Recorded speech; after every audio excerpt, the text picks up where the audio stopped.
Installation of both Victor Application Server and Victor Unified Client are carried out using the Unified Installer dashboard. Select the Setup application to launch the dashboard. Select the type of install required.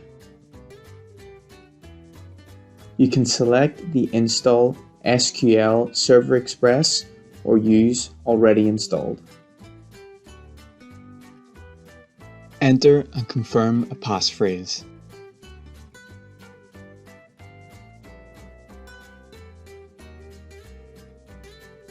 And select Next.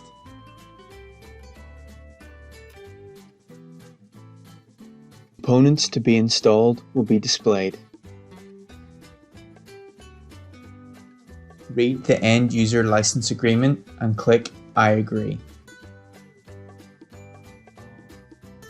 The prerequisites are installed. This may take some time.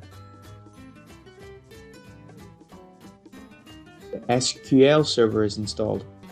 This will take some time.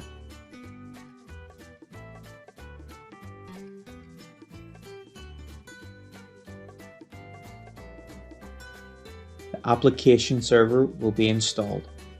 This will take some time.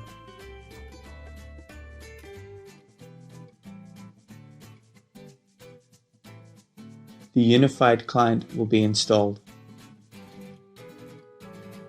Victor Unified Client and Server is now installed and your PC needs to be rebooted.